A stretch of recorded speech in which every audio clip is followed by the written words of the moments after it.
Hello dear students, welcome to beauty Guruji online. आज आम पूर्ण संख्यार गुणन प्रक्रिया विषय पढ़ा। पूर्ण संख्या तीन प्रकार, जपरिक धनात्मक संख्या, ऋणात्मक संख्या एवं पूर्ण। तेबे आम जानिबा केउं संख्या सहित केउं संख्या गुणन कले गुणफलर चिन्ह कौन रहिबो। धनात्मक संख्या सह धनात्मक संख्यार गुणन कले गुणफलर चिन्ह से धनात्मक रहिबो। सेहीपरि धनात्मक संख्या सह शून्यर गुणन कले गुणफल से शून्य होइजिबो। सेहीपरि धनात्मक संख्या सह ऋणात्मक संख्यार गुणन कले गुणफलर चिन्ह ऋणात्मक रहिबो एवं शून्य सह ऋणात्मक संख्यार गुणन मध्य सेही शून्य आसिबो। ऋणात्मक संख्या सह धनात्मक संख्यार गुणन कले गुणफल ऋणात्मक आसिबो। आमर गोटे ऋणात्मक गोटे धनात्मक बा ताको उल्टाई धनात्मक ऋणात्मक नेले मध्य गुणफलर चिन्ह सेही ऋणात्मक आसिबो। ऋणात्मक संख्या सह ऋणात्मक संख्यार गुणन कले गुणफल धनात्मक होइजिबो। तेणु आम कौन जानिले ना धनात्मक धनात्मक समान थिले सेही धनात्मक रहिबो, ऋणात्मक ऋणात्मक समान थिले मध्य सेही धनात्मक आसिबो एवं गोटे धनात्मक गोटे ऋणात्मक थिले से गुणफल ऋणात्मक आसिबो एवं शून्य सहित जेकोसी पूर्ण संख्या गुणन कले गुणफल सर्वदा शून्य आसिबो। सेहीपरि केवल ऋणात्मक संख्या को जदि आम गुणन करिबा तो दुईटी ऋणात्मक संख्यार गुणफल धनात्मक पाइबा। सेहीपरि तीनोटीर ऋणात्मक पाइबा, चारोटीर पुणी धनात्मक, पांचटीर ऋणात्मक। तो आम जानिले युग्म संख्यक ऋणात्मक पूर्ण संख्यार गुणफल धनात्मक हेबो एवं अयुग्म संख्यक ऋणात्मक पूर्ण संख्यार गुणफल ऋणात्मक पूर्ण संख्या हेबो। अभ्यास कार्य 1.3 नंबर 1 गुणफल निर्णय कर। एठारे आम शून्य सहित पूर्ण संख्यार गुणफल, सेहीपरि अयुग्म संख्यक ऋणात्मक पूर्ण संख्यार गुणफल, युग्म संख्यक ऋणात्मक पूर्ण संख्यार गुणफल आदि विषय पढ़ा। नंबर 1 क देइछि प्रथमे 3 गुणन -2। तेबे यार गुणफल कौन हेबो ना 3 होछि धनात्मक, 2 होछि ऋणात्मक। ताने धनात्मक ऋणात्मक गुणफल होइजिबो ऋणात्मक एवं 3 2 6 तो -6 हेबो यार गुणफल। 6 रे अछि -1 सहित गुणन हेबो 222।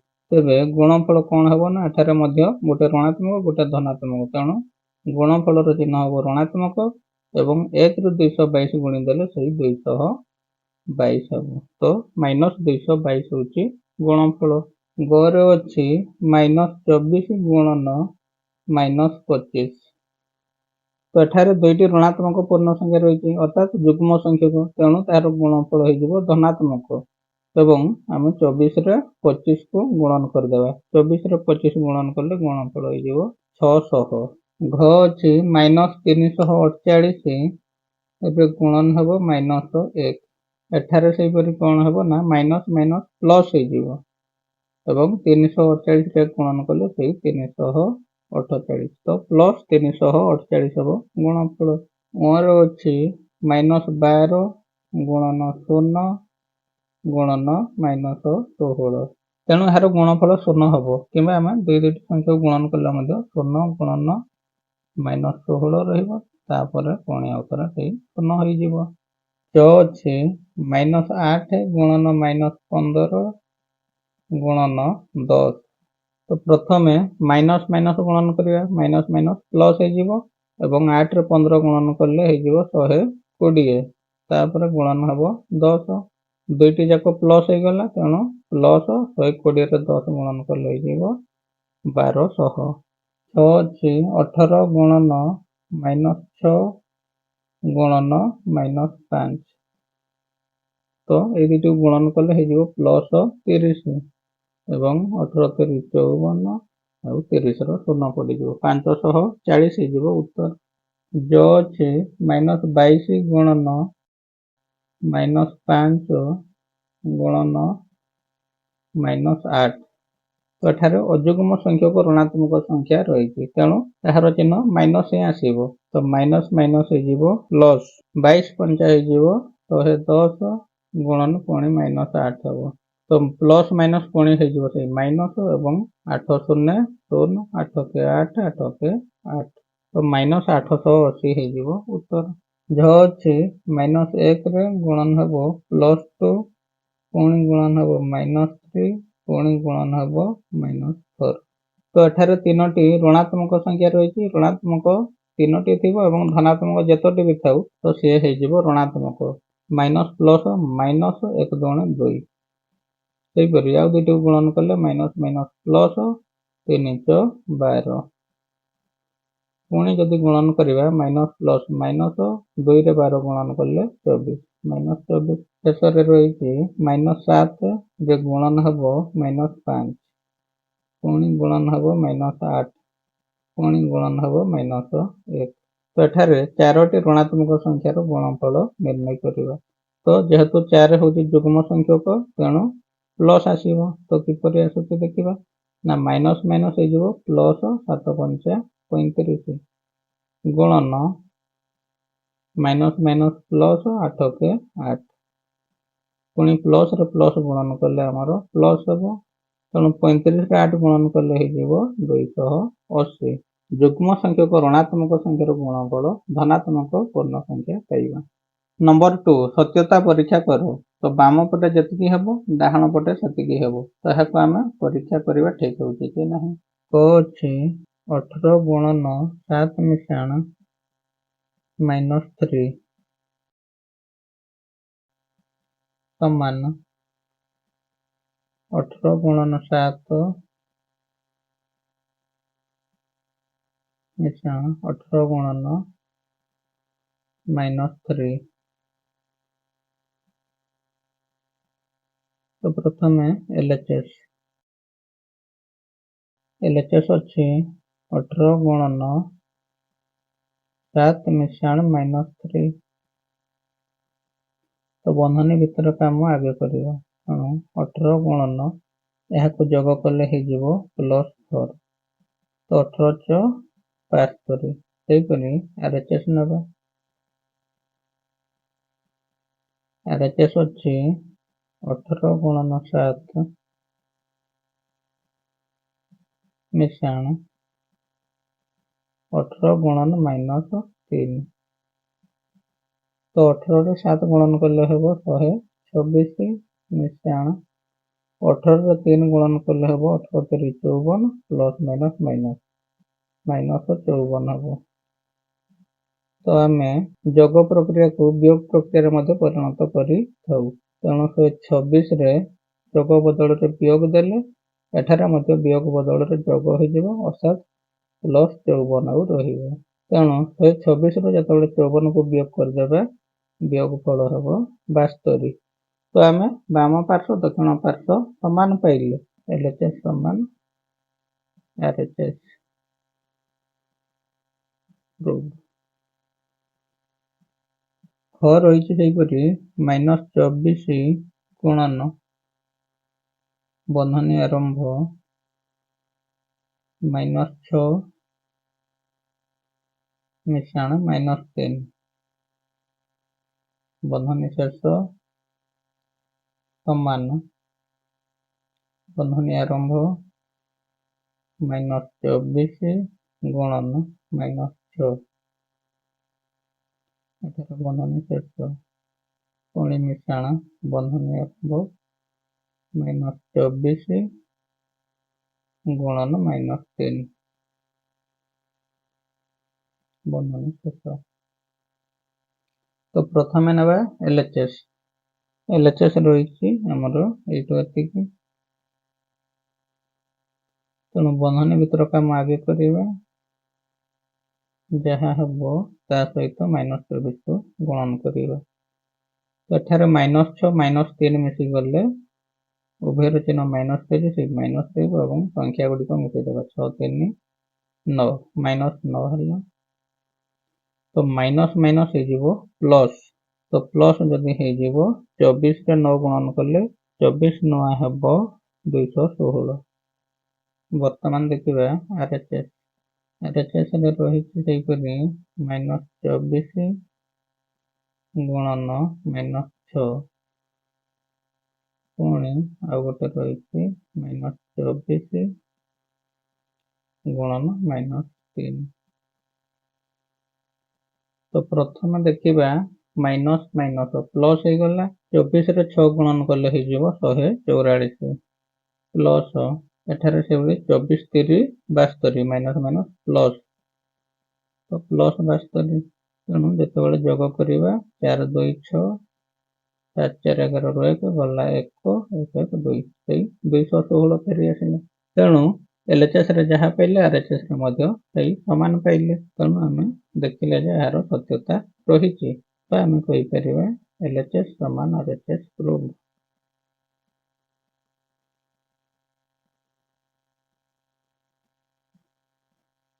ନମ୍ବର 3 କ ଶୂନ୍ୟ ଭିନ୍ନ ଯେକୌଣସି ଏକ ପୂର୍ଣ୍ଣ ସଂଖ୍ୟାକୁ a ଦ୍ୱାରା ସୂଚିତ କରାଗଲେ -1 ଗୁଣନ a ର ଗୁଣଫଳ କେତେ? ତ ଆମେ ଜାଣିଛୁ ପୂର୍ଣ୍ଣ ସଂଖ୍ୟା 3 ପ୍ରକାର। ଗୋଟେ ହେଉଛି ଶୂନ୍ୟ ଏବଂ ଧନାତ୍ମକ ପୂର୍ଣ୍ଣ ସଂଖ୍ୟା ଏବଂ ଋଣାତ୍ମକ ପୂର୍ଣ୍ଣ ସଂଖ୍ୟା। ଯଦି a ଗୋଟେ ଧନାତ୍ମକ ପୂର୍ଣ୍ଣ ସଂଖ୍ୟା ହେବ ସେତେବେଳେ -1 ଗୁଣନ a ର ଗୁଣଫଳ ହେଇଯିବ -a। ଯଦି a ଏକ ଋଣାତ୍ମକ ପୂର୍ଣ୍ଣ ସଂଖ୍ୟା ହେବ ତେବେ ଗୁଣଫଳ ହେଇଯିବ +a। ଅର୍ଥାତ୍ a ର ମୂଲ୍ୟ ଯଦି ଆମେ +5 ନେବା ସେତେବେଳେ -1 ଗୁଣନ a ର ଗୁଣଫଳ ହେଇଯିବ -5। ଯଦି a ର ମୂଲ୍ୟ -5 ନେବା ସେତେବେଳେ -1 ଗୁଣନ a ର ଗୁଣଫଳ ହେଇଯିବ +5। ହ କେଉଁ ପୂର୍ଣ୍ଣ ସଂଖ୍ୟାକୁ -1 ଦ୍ୱାରା ଗୁଣନ କଲେ ନିମ୍ନ ଗୁଣଫଳ ମିଳିବ? ପ୍ରଥମ ଗୁଣଫଳ ଦେଇଛି -34। ତେଣୁ ଏଠାରେ ରହିଛି -1। ତ -1 ରେ କେତେ ଗୁଣନ କଲେ ଗୁଣଫଳ -34 ହେବ? ନା +34। କାହିଁକି ନା ମାଇନସ ରେ ପ୍ଲସ୍ ଗୁଣନ କଲେ ମାଇନସ୍ ଆସିବ। ଯଦି -1 ରେ +34 ଗୁଣନ କରିବା ତେବେ ଗୁଣଫଳ -34 ମିଳିବ। ସେହିପରି 42 ପାଇବା ପାଇଁ ଏଠାରେ ଯେଉଁ ମାଇନସ୍ ରହିଛି ଆଉ ଗୋଟେ ମାଇନସ୍ ଦରକାର। ତେଣୁ -1 ରେ -42 କୁ ଯଦି ଗୁଣନ କରିବା ତାହା +42 ହେଇଯିବ। ସେହିପରି -1 ଗୁଣନ 0 ସମାନ ଗୁଣଫଳ ମଧ୍ୟ 0 ହେଇଯିବ। ନମ୍ବର 4 -1 ଗୁଣନ 5 ରୁ ଆରମ୍ଭ କରି ଗୁଣନର ବିଭିନ୍ନ କ୍ରମ ଦେଖାଇ -1 ଗୁଣନ -1 ସମାନ +1 ବୋଲି ଦର୍ଶାଅ। ତ -1 ଗୁଣନ 5 ରୁ ଆମେ ଆରମ୍ଭ କରି -1 ଗୁଣନ -1 କୁ ଯିବା। 5 ଠାରୁ ଆମେ କମେଇ କମେଇ ବିଭିନ୍ନ ସଂଖ୍ୟାକୁ ଗୁଣନ କରିବା -1 ସହିତ। ତ ନମ୍ବର 4 ଅଛି ପ୍ରଥମେ -1 ରେ ଗୁଣନ ହେବ 5। ତ ଏଇଠାରୁ ଆରମ୍ଭ ହେବ। ତ ଏଠାର ଗୁଣଫଳ କେତେ ହେବ ନା -1 ରେ ଯେତେବେଳେ 5 ଗୁଣନ କରିବା ସେତେବେଳେ ହେଇଯିବ -5। ତାପରେ ହେଇଯିବ -1 ଗୁଣନ 4 ଆସିଯିବ। ଗୁଣଫଳ ପାଇବା -4। ସେହିପରି -1 ରେ ଗୁଣନ କରିବା 3 ଗୁଣଫଳ -3। -1 ରେ ଗୁଣନ କରିବା 2 ଗୁଣଫଳ ପାଇବା -2। ସେହିପରି -1 ରେ ଗୁଣନ କରିବା 1 ପାଇବା ଗୁଣଫଳ -1। ସେହିପରି -1 ରେ ଗୁଣନ କରିବା 0 ତ ଗୁଣଫଳ ପାଇବା ଆମେ 0। ସେହିପରି -1 ରେ ଗୁଣନ କରିବା 0 ରୁ 1 କମେଇଲେ -1। ତେଣୁ ଗୁଣଫଳ ହେଇଯିବ -ପ୍ଲସ୍ ଏବଂ 1 କେ 1। ତ +1 ପର୍ଯ୍ୟନ୍ତ ଆମେ ପହଞ୍ଚିଗଲେ। ନମ୍ବର 5 ଗୁଣନର ଉପଯୁକ୍ତ ନିୟମ ବ୍ୟବହାର କରି ଗୁଣଫଳ ନିର୍ଣ୍ଣୟ କର। ତ ଗୁଣନର ମଧ୍ୟ ଆମର ବିଭିନ୍ନ ପ୍ରକାର ନିୟମ ରହିଛି। ସେହି ନିୟମକୁ ବ୍ୟବହାର କରି ଏହିପରି ବଡ଼ ବଡ଼ ଗୁଣନକୁ ଅତି ସହଜରେ କରିପାରିବା। ଯେପରିକି ଗୁଣନର ସହଯୋଗୀ ନିୟମ କିମ୍ବା ବଣ୍ଟନ ନିୟମ। ଏହିପରି କେଉଁଠାରେ କେଉଁ ନିୟମ ଲାଗିବ ଆମେ ଦେଖିବା ଏବଂ ସେହି ଅନୁସାରେ ତାକୁ ବ୍ୟବହାର କରି ଗୁଣଫଳକୁ ଆମେ ସହଜରେ ନିର୍ଣ୍ଣୟ କରିବା। 5 ନମ୍ବର କ ରହିଛି 24 ଗୁଣନ -47 ପୁଣି ଯୋଗ ହେବ -47 ର ଗୁଣନ ହେଇକି -14। ଏଠାରେ ଯଦି ଲକ୍ଷ୍ୟ କରିବା ଦୁଇଟି ଯାକ ଗୁଣନରେ -47 ରହିଅଛି। ତେଣୁ -47 କୁ ଆମେ କମନ୍ ଆଣିପାରିବା। ତା ସହିତ ଗୁଣନ ହେଇଯିବ ଯେଉଁ ବଳିଲା ସଂଖ୍ୟା ଦୁଇଟିର ଯୋଗଫଳ। ତେଣୁ 24 ମିଶାଣ -14 ହେଇଯିବ।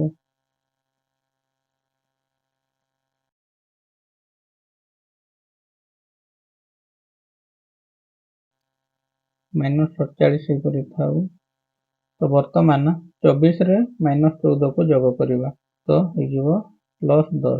ତେଣୁ -47 ରେ ଯେତେବେଳେ 10 ଗୁଣନ କରିବା ପ୍ଲସ୍ ମାଇନସ୍ ଆଉ 47 ରେ 10 ଗୁଣନ କରିଦେଲେ 470 ହେଇଯିବ ଉତ୍ତର। ଅଛି 8 ଗୁଣନ 48 ଗୁଣନ -125। ତ ଏଠାରେ ଯଦି ଆମେ ଦେଖିବା 8 ରେ 125 ଗୁଣନ କଲେ ହେଇଯିବ 1000। ତ ପ୍ଲସ୍ ମାଇନସ୍ -1000। ତାପରେ 48 ଗୁଣନ କଲେ 48 ରେ 1000 ର ଶୂନ ଗୁଡ଼ିକ ପଡ଼ିଯିବ। ତେଣୁ ଆମେ ଦେଖିବା 100 1000 ଯଦି ସଂଖ୍ୟା ମିଳୁଥିବ ସେହିପରି ସଂଖ୍ୟାକୁ ପ୍ରଥମେ ଗୁଣନ କରିଦେବା। ତ ଏହା ହେଉଛି ଗୁଣନର ସହଯୋଗୀ ନିୟମ। ତେଣୁ ପ୍ରଥମେ 8 ରେ ଗୁଣନ କରିବା -100 25 को यार जो गुणफलटी पाइबा ता सहित गुणन करिबा 48 को तो एठारे हे जीवो -1000 तो -1000 रे जदि गुणन करिबा 48 तो गुणफल पाइजिबा -48 रे 3टा शून्य बा -48000 होची गुणफल पाइले ग रे अछि 15 गुणन -25 गुणन -4 गुणन -10 सहयोगी नियम अनुसार आगे 15 संगे 10 गुणन करिबा 15 गुणन -10 याको प्रथम गुणन करिबा ताको अलग लिखिबा पुणी गुणन हबो 25 सहित 4 बा -25 अछि गुणन -4 15 10 150 प्लस माइनस -150 रे हम गुणन करिबा माइनस माइनस प्लस 25 तो 100 प्लस 100 तो ये दुईटी को गुणन कले माइनस प्लस हो जीवो माइनस आउ 150 रे 100 रो दुईटा शून्य पड़ी जीवो तो माइनस 15000 होची आंसर तो एठारे हम गुणन रो सहयोगी नियम अनुसार कले घ अछि माइनस 46 गुणन 102 तेणु एठारे कौन करिबा ना माइनस 46 गुणन 102 को भांगी देबा 100 मिशाण 2 जेहेतु गोटे संख्या बंधनी भितर रखिबा तेणु एठारे जोग उपरे गुणन रो बंटन नियम आमे करि परिबा किपरि ना माइनस 46 रे भी 100 गुणन हबो पुणी जोग हबो सेई माइनस 46 रे गुणन हे जिवो पुणी केते ना 2 तेणु ये हबो माइनस 46 रे 100 को दुईटा शून्य ये माइनस प्लस माइनस 46 गुणा होची 92 दुईटी जाक माइनस रहिला तेणु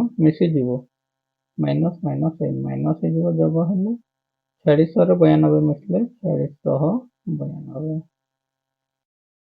ओ अछि 8 गुणन 50 हेडाण 2 तेणु एठारे वियोग उपरे गुणन रो बंटन नियम आमे पकई देबा एठारे 102 देइतिले आमे ताको भांगिले एठारे से वियोग उपरे देबी तेणु सेटा भांगिले जोग होला जोग उपरे गुणन रो बंटन नियम एठारे वियोग उपरे गुणन रो बंटन नियम जदि आमे पकईबा 8 गुणन 50 एवं वियोग हे जीवो एठारे तो वियोग हे जीवो केते ना 8 गुणन 2 तेणु 50 अष्टा हे गले 400 400 रो वियोग करि देबा 8 गुणा 16 तो 400 रो 16 गले 300 चुगुरा आसे तो 625 गुणन माइनस 35 ସେଥିରେ ପୁଣି ଯୋଗ ହେବ ଏଠାରେ ଦେଇଛି କିନ୍ତୁ ମାଇନସ୍ 625 ଗୁଣନ ହେଉଛି 65 ଏଠାରେ ଅଛି 625 ଏଠାରେ ମାଇନସ୍ 625 ତେଣୁ ମାଇନସ୍ 625 ରେ 65 ଗୁଣିଲେ ଯାହା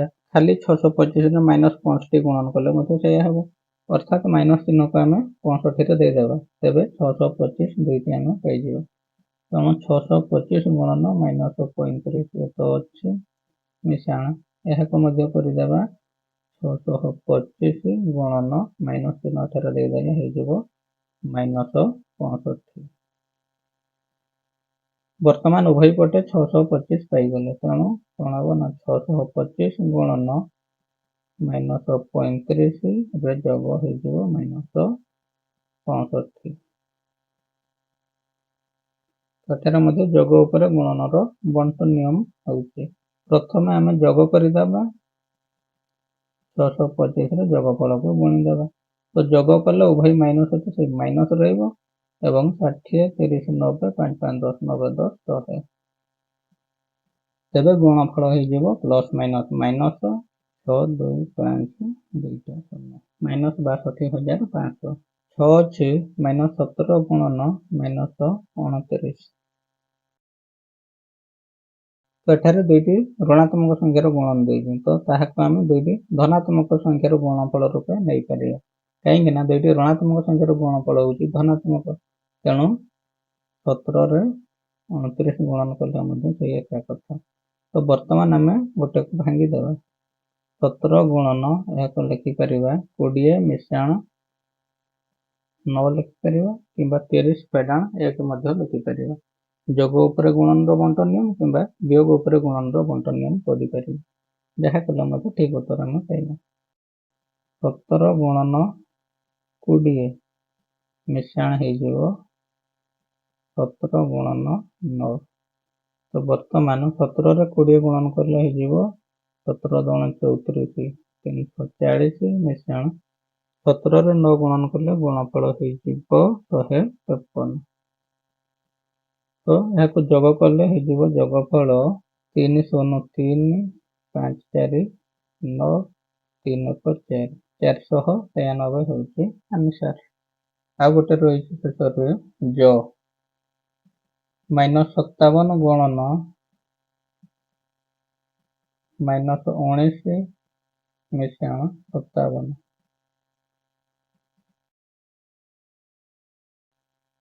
ଏଠାରେ -57 ସହିତ -19ର ଗୁଣନ ହେଇଛି ଏବଂ ଯୋଗ ହେଇଛି କେବଳ 57।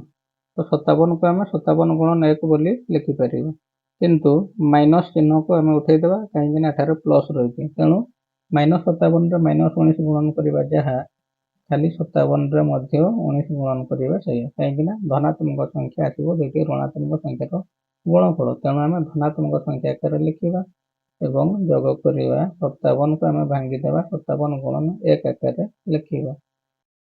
ବର୍ତ୍ତମାନ ଦୁଇଟି ଯାକ ଗୁଣନ ପ୍ରକ୍ରିୟାରେ 57 ରହିଛି, ତେଣୁ 57କୁ ଆମେ କମନ୍ ଆଣିଲେ ସେ ଗୁଣି ହେଇଯିବ କେତେ ନା 19 ମିଶାଣ 1 ସହିତ ଏହାର ଯୋଗଫଳ ସହିତ ଗୁଣନ ହେଇଯିବ 57। ତ ବର୍ତ୍ତମାନ ଆମେ କ'ଣ କରିବା ନା 57 ଗୁଣନ 19ରେ 1 ଯଦି ଯୋଗ କରିବା ହେଇଯିବ ସେ 20। 57ରେ 20 ଗୁଣନ କରିଦେବା କ'ଣ ହେବ ନା 214ରୁ 4 ଗଲା 1 2 5 10 1 11 20ର ଶୂନ ପଡ଼ିଗଲା, ତ 1140 ହେଉଛି ଆନ୍ସର। ନମ୍ବର 6, ଗୋଟିଏ କୋଠରୀର ତାପମାତ୍ରା ଥିଲା 40 ଡିଗ୍ରୀ ସେଲସିୟସ୍। ସେହି କୋଠରୀରେ ଥିବା ଶୀତଳୀକରଣ ଯନ୍ତ୍ର ପ୍ରତି ଘଣ୍ଟାରେ 5 ଡିଗ୍ରୀ ସେଲସିୟସ୍ ହାରରେ ତାପମାତ୍ରା କମାଇ ପାରିଲେ 10 ଘଣ୍ଟା ପରେ ତାପମାତ୍ରା କେତେ ହେବ? 1 ଘଣ୍ଟାରେ ତାପମାତ୍ରା କମେ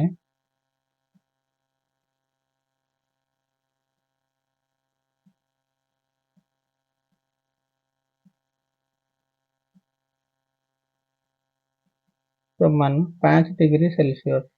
ତ 10 ଘଣ୍ଟାରେ ତାପମାତ୍ରା କମିବ ସମାନ ଏହାର 10 ଗୁଣ 5 ଡିଗ୍ରୀ ସେଲସିୟସ୍ ଗୁଣନ 10 ଘଣ୍ଟା ସମାନ ହେଇଯିବ 50 ଡିଗ୍ରୀ ସେଲସିୟସ୍ କମିଯିବ।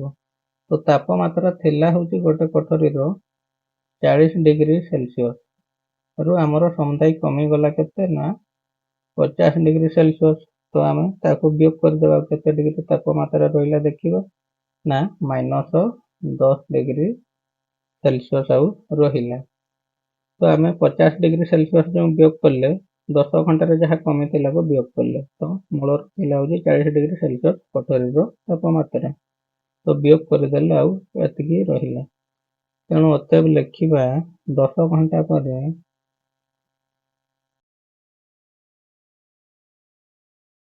ତାପମାତ୍ରା -10 ଡିଗ୍ରୀ ସେଲସିୟସ୍ ହେବ ଆନ୍ସର। ନମ୍ବର 7, ଜେମ୍ସର ଘର ପାଖ ଦେଇ ଗୋଟିଏ ରାସ୍ତା ପୂର୍ବ ପଶ୍ଚିମ ହୋଇ ଲମ୍ବିଛି। ଜେମ୍ସ ଥରେ ଘରୁ ବାହାରି ସାଇକେଲ ଯୋଗେ ପୂର୍ବ ଦିଗକୁ 8 କିଲୋମିଟର ଯାଇ କ ନାମକ ସ୍ଥାନରେ ପହଞ୍ଚିଲା। କ ଠାରୁ ପଶ୍ଚିମ ଦିଗକୁ 12 କିଲୋମିଟର ଯାଇ ଖ ସ୍ଥାନରେ ପହଞ୍ଚିଲା। ପ୍ରଥମ ପ୍ରଶ୍ନ କହିଛି, ଯଦି ଜେମ୍ସର ଘରଠାରୁ ପୂର୍ବ ଦିଗରେ ଅବସ୍ଥିତ ସ୍ଥାନଗୁଡ଼ିକୁ ଧନାତ୍ମକ ସଂଖ୍ୟା ଦ୍ୱାରା ଓ ପଶ୍ଚିମରେ ଅବସ୍ଥିତ ସ୍ଥାନଗୁଡ଼ିକୁ ଋଣାତ୍ମକ ସଂଖ୍ୟା ଦ୍ୱାରା ସୂଚିତ କରାଯାଏ, ତେବେ କ ଓ ଖ ସ୍ଥାନର ଅବସ୍ଥିତିକୁ ସୂଚାଇବା ପାଇଁ କେଉଁ ସଂଖ୍ୟା ବ୍ୟବହାର କରାଯିବ? ଦ୍ୱିତୀୟ ପ୍ରଶ୍ନ କହିଛି, ଯଦି କ ସ୍ଥାନଟି +10 ସଂଖ୍ୟା ଦ୍ୱାରା ସୂଚିତ ହୁଏ ଓ ଖ ସ୍ଥାନଟି -6 ଦ୍ୱାରା ସୂଚିତ ହୁଏ, ତେବେ କ ସ୍ଥାନର କେଉଁ ଦିଗରେ ଖ ସ୍ଥାନ ଅବସ୍ଥିତ? କ ଓ ଖ ସ୍ଥାନ ମଧ୍ୟରେ ଦୂରତା କେତେ? ସେ ଘରୁ ବାହାରି ସାଇକେଲ ଯୋଗେ ପୂର୍ବ ଦିଗକୁ 8 କିଲୋମିଟର ଯାଇ କ ସ୍ଥାନରେ ପହଞ୍ଚିଲା। କ ଠାରୁ ପଶ୍ଚିମ ଦିଗକୁ 12 କିଲୋମିଟର ଯାଇ ଖ ସ୍ଥାନରେ ପହଞ୍ଚିଲା। କ ଓ ଖ ସ୍ଥାନର ଅବସ୍ଥିତିକୁ ଆମେ ସୂଚାଇବା ପାଇଁ କେଉଁ ସଂଖ୍ୟା ବ୍ୟବହାର କରିବା? ତେବେ ଏଠାରେ କ ସ୍ଥାନର ଅବସ୍ଥିତିକୁ ସୂଚାଇବା ପାଇଁ ଆମେ +8 ନେଇପାରିବା ଏବଂ ଖ ସ୍ଥାନର ଅବସ୍ଥିତିକୁ ସୂଚାଇବା ପାଇଁ -4 ହେଇଯିବ, କାହିଁକି ନା +8 ଠାରୁ ପଛକୁ ଯଦି 12 ଏକକ ବା 12 କିଲୋମିଟର ଦୂରତା ଆମେ ପଛକୁ ଫେରିବା ତେବେ -4 ଠାରେ ପହଞ୍ଚିବା। ସେହିପରି ଯଦି କ ସ୍ଥାନଟି +10 ଦ୍ୱାରା ସୂଚିତ ହୁଏ, ଖ ସ୍ଥାନଟି -6 ଦ୍ୱାରା ସୂଚିତ ହୁଏ, ତେବେ କ ସ୍ଥାନର କେଉଁ ଦିଗରେ ଖ ସ୍ଥାନ ଅବସ୍ଥିତ? କ ରହିଛି ଧନାତ୍ମକ, ଖ ରହିଛି ଋଣାତ୍ମକ, ତେଣୁ କ ର ବିପରୀତ ଦିଗରେ ରହିବ ସେ ଅବସ୍ଥିତ। ଯଦି କ ପୂର୍ବ ହେବ ତେବେ ଖ ସ୍ଥାନଟି ପଶ୍ଚିମରେ ଅବସ୍ଥିତ ହେବ। କ ସ୍ଥାନର ବିପରୀତ ଦିଗରେ ରହିବ ଇଏ ବୋଲି ଆମେ ବୁଝିପାରିବା। କ ଓ ଖ ସ୍ଥାନ ମଧ୍ୟରେ ଦୂରତା କେତେ? +10 ରୁ ଯଦି -6 କୁ ବିୟୋଗ କରିବା ତେବେ ବିୟୋଗ ଫଳ ହେବ +16, ଅର୍ଥାତ୍ କ ଆଉ ଖ ସ୍ଥାନ ମଧ୍ୟରେ ଦୂରତା 16 କିଲୋମିଟର ହେବ। ନମ୍ବର 8, ଶୂନ୍ୟ ସ୍ଥାନରେ ଉପଯୁକ୍ତ ପୂର୍ଣ୍ଣ ସଂଖ୍ୟା ବସାଅ ଯେପରି ଉକ୍ତିଟି ଠିକ୍ ହେବ। ଗୁଣଫଳ ପ୍ଲସ୍ ବାହାରିଛି, ତେଣୁ ଏଠାରେ ମାଇନସ୍ ମାଇନସ୍ ପ୍ଲସ୍ ହେବ। ତେଣୁ 5 ରେ କେତେ ଗୁଣନ କଲେ 40 ନା 5 ଅଷ୍ଟା, ତେଣୁ -8 ଲେଖିବା। କେତେ ଗୁଣନ -12 ଯେ -96 ହେବ, ତେଣୁ -96 ପାଇଁ ଆମର ଗୋଟେ ମାଇନସ୍ ଚିହ୍ନ ଯଥେଷ୍ଟ, ତେଣୁ ଏହି ସଂଖ୍ୟାଟି ପ୍ଲସ୍ ହେବ। 12 ରେ କେତେ ଗୁଣନ କଲେ 96 ନା 12 ଅଷ୍ଟା 96, ତେଣୁ 8 ର ଚିହ୍ନ ରହିବ ପ୍ଲସ୍। 7 ରେ ଗୁଣନ କରିବା କେତେ ଯେ -63 ହେବ, ତ 7 ରହିଛି ଧନାତ୍ମକ କିନ୍ତୁ ଗୁଣଫଳ ରହିଛି ଋଣାତ୍ମକ, ତେଣୁ ଧନାତ୍ମକରେ ଋଣାତ୍ମକ ଗୁଣନ କଲେ ଋଣାତ୍ମକ ମିଳେ, ତେଣୁ 7 ନୂଆ 63 ଏବଂ 9 ସ୍ଥାନରେ ଆମେ -9 ଲେଖିବା। କେତେରେ ଗୁଣନ କରିବା -11 ଯେ +99 ହେବ, ତେଣୁ +99 ପାଇବା ପାଇଁ ଆମେ ମାଇନସରେ ମାଇନସ୍ ଗୁଣନ କରିବା, କାହିଁକିନା ମାଇନସ୍ ମାଇନସ୍ ପ୍ଲସ୍ ହେବ, ତ -9 ରେ -11 ଗୁଣନ କଲେ +99 ହେବ। ଆମେ ଅଭ୍ୟାସ କାର୍ଯ୍ୟ 1.3 ର ସମ୍ପୂର୍ଣ୍ଣ ସମାଧାନ କରିସାରିଛେ। ଯଦି ଏହି ଭିଡ଼ିଓରୁ କିଛି ଶିଖିବାକୁ ମିଳିଥିବ ତେବେ ଭିଡ଼ିଓକୁ ଗୋଟେ ଲାଇକ୍ କରିବା ସହିତ ତମର ସାଙ୍ଗମାନଙ୍କ ସହିତ ଭିଡ଼ିଓଟିକୁ ସେୟାର କରିଦେବ, ଯାହାଫଳରେ ସେମାନେ ମଧ୍ୟ ଏହି ଭିଡ଼ିଓରୁ କିଛି ଶିଖିପାରିବେ। ଯଦି ଆମ ଚ୍ୟାନେଲରେ ନୂଆ କରି ଭିଡ଼ିଓ ଦେଖୁଥାନ୍ତି ତେବେ ଆମ ଚ୍ୟାନେଲ ବିଭୂତି ଗୁରୁଜୀ ଅନଲାଇନକୁ ଏବେ ହିଁ ସବସ୍କ୍ରାଇବ୍ କରନ୍ତୁ, ଯାହାଫଳରେ ଏହିପରି ଭିଡ଼ିଓ ଗୁଡ଼ିକ ଅପଲୋଡ୍ ହେବା ମାତ୍ରେ ସର୍ବପ୍ରଥମେ ନୋଟିଫିକେସନ୍ ପାଇପାରିବେ। ଥ୍ୟାଙ୍କ୍ସ ଫର ୱାଚିଂ।